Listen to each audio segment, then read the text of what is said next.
안녕하세요. 이렇게 쏟아질 것 같은 별들을 보면서 또 다음날 아침을 맞이했습니다.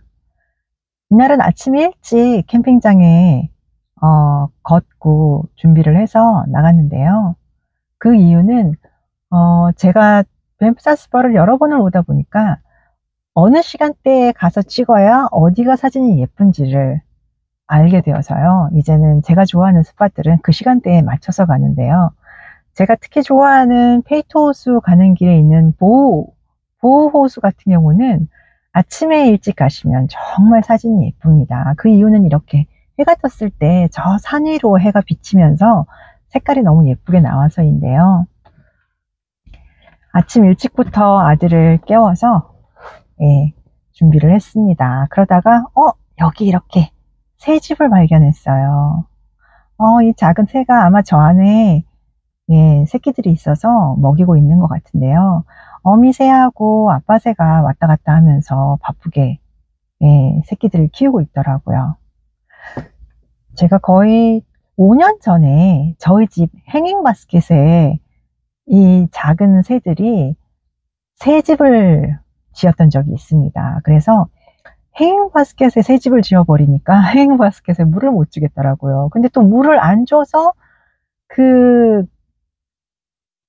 꽃이 죽어버리면 이 새집이 드러나는 거라서 그 어미와 아빠가 그 새들이 저희 집 행잉바스켓에 새집을 지었을 때는 또 그곳이 안전하다고 생각했었던 이유가 있을 것 같아서 그 환경을 그대로 지켜주기 위해서 되게 애를 썼던 기억이 납니다. 여기가 그 캠핑장 전망인데요.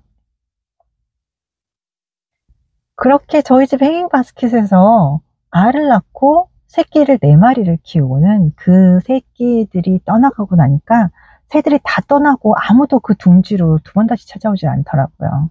예, 그런 경험을 하기도 했었네요. 이렇게 아침 해를 받아서 반짝이는 빙하들을 보면서 또 운전을 시작합니다. 오늘 가는 곳은 페이토 호수인데요. 저희 아들이 밴프 자스퍼 경치 중에서는 자기는 제일 예쁜 호수였다라고 꼽은 페이토 호수입니다. 이 페이토 호수 같은 경우는 제가 몇 년 전에 왔을 때는 여기가 문을 닫았었어요. 여기가 전망대 공사를 해서 문을 한동안 닫았었는데요. 페이토 레이크입니다. 이번에는 문이 열려 있어서 아침 일찍 올라가 보았습니다. 페이토는 정말 물 색깔이 너무 아름다워서, 근데 밴프 자스퍼 쪽은 저는 물 색깔은 다 예쁜 것 같아요. 빙하라서 다 에메랄드 호수거든요. 이 호수를 어디서 바라보느냐 내지는 뭐 가까이서 보느냐 멀리서 보느냐 그런 정도의 차이지, 물 색깔은 다 예쁜 에메랄드 호수, 페이토 호수, 뭐 바우 호수 다 그런데요. 뭐 레이크 루이스 말할 것도 없이요. 그 중에서 페이토 호수는 아주 멀리서 이 페이토 호수를 바라보기 때문에 호수 전체를 다 볼 수 있고, 그 볼 수 있는 그 전망대인 뷰포인트까지가 굉장히 걸어서 많이 안 가셔도 돼요. 짧아요. 그래서 이렇게 걸어 올라오시면 이 전망대를 만들려고 그 몇 년을 여기를 클로즈를 해놨다라는 게 참 모든 일처리가 느린 캐나다답기도 합니다. 제가 지난번에 왔을 때는 이런 게 없었거든요. 그래서 바로 그냥 사람들이 봤는데, 워낙 사람들이 많고 또 위험하기도 하고 해서 나름 이렇게 전망대를 만든 것 같습니다. 여기서 바라보는 페이토 호수의 모습은 따라라라따 저렇게 왼쪽으로는 빙하가 보이고요. 그리고 이제 호수를 보여드립니다. 짜잔. 예쁘죠? 예. 이 호수가 페이토 호수입니다.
이렇게 달리다가 옆에 50km로 속도가 줄어드는 사인이 나왔는데요. 이렇게 속도가 줄어든다는 것은 앞에 멋진 풍경이 있어서 사람들이 많이 서는 그런 포인트가 나온다는 뜻이기도 합니다. 아니면 공사를 하고 있거나 아니면 동물이 나오고 있거나, 아무튼 이렇게 여기가 저는 개인적으로 제일 좋아하는 스팟입니다. 여기가. 그리고 이 광경을 보시려면 아침에 오셔야 돼요. 아침 9시 전에는 여기를 도착을 하시는 게 좋고요. 아침에 오셔야 아침 햇살이 비친 것과 그리고 저 그림자들, 예. 제가 너무너무 사랑하는, 저는 개인적으로 정말 손에 꼽는 탑3에 들어가는 풍경이 이곳인 것 같습니다. 근데 저기서 카약 타시는 저분이 살짝 망치고 계십니다. 슬펐네요. 왜냐면 저렇게 카약이 지나가면 이렇게 흐려지거든요. 그래서 이렇게 잔잔한 물결이 생기면서 그렇게 클리어한 거울 같은 사진이 안 나오기 때문에 살짝 아쉽기도 했습니다. 사실 저희도 여기서 패들보드를 탈까 하다가 에메랄드 호수에 가서 패들보드를 타려고 여기서는 안 타고 그냥 경치만 즐겼었는데요. 이렇게 멋진 사진을 찍고 싶으시다면 아침에 가셔야 됩니다. 그리고 이렇게 또 발걸음을 돌려서 열심히 요호 국립공원으로 향했습니다. 자스퍼에서 밴프로 내려오시다가 레이크 루이스 가기 전에 오른쪽으로 꺾으시면 이제 요호 국립공원을 가시게 되는데요. 거기는 BC주입니다. 밴프 자스퍼는 알버타주고요. 그래서 알버타주하고 BC주가 딱 맞붙어 있는 데가 이쪽 지역이라고 보시면 되는데요. 요호 국립공원도 에메랄드 호수와 무엇보다도 정말 제일 아름답다는 그 오하라 호수가 있는 곳인데요. 개인적으로 제가 아직 오하라 호수를 가보지를 못해서 아무래도 아스포신 포린이라는 그 곳을 가야 되는데, 오하라 호수를 아직까지 가보지 못한 이유는 오하라 셔틀 버스를 한 번도 제가 예약에 성공하지 못해서인데요. 아니면은 걸어 올라가든지 아니면은 헬기를 타고 올라가든지 언젠가는 가겠죠. 뭐 하나는 남겨두는 게 그래도 계속 가게 되는 이유가 되지 않을까 싶어서 남겨놓은 게 오하라 호수이기도 합니다. 그렇게 지금 보시는 곳, 이 도로는 도로 차이점이 느껴지실까요?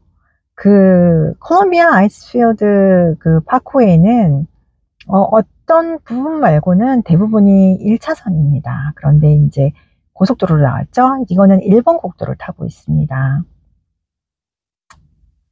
일본 고속도로를 타고 가시면 이렇게 요호 국립공원으로 들어가십니다.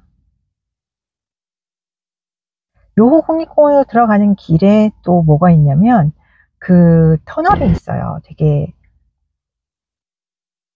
고속도로가 터널을 통과하지는 않는데요. 기차가 여기 산맥이 정말 험하잖아요. 근데 여기를 캐나다를 가로지르는 기차가 다니거든요. 그래서 옛날에 그 기차에 이 높은 데를 올라갔다가 기차가 내려가려고 그러면 이 높이 때문에 속도가 너무 빨라지잖아요. 그래서 이거를 줄이기 위해서 스파이럴 터널이라고 어떻게 이렇게 뱅뱅 돌려가지고 열차의 속도를 줄이고 이렇게 만들어 놨는지를 보실 수 있는 스팟이 나와요. 저는 가족이 함께 오신다면 뭐 어른도 보시기 흥미로운 곳이긴 한데 아이들에게도 굉장히 엔지니어링적으로 설명을 또 잘 해놓은 곳이기도 해서 이따가 거기를 또 들러볼까 하는데요. 일본 고속도로를 타고 이렇게가 나중에 밴프에서 자스퍼, 그러니까 밴쿠버에서 자스퍼, 밴프 하시고 보통 다시 밴쿠버로 돌아가실 때 가는 도로가 이 도로를 타게 됩니다. 고속도로 1번 도로인데요. 이렇게 해서 요호 국립공원으로 가게 됩니다. 많은 관광차들이 서는 곳인 스파이럴 터널이기도 한데요. 네, 여기도 가시다가 들러주시면 좋아요. 그럼 오늘도 함께 해주셔서 감사하고요. 좋은 하루 되십시오. 축복합니다.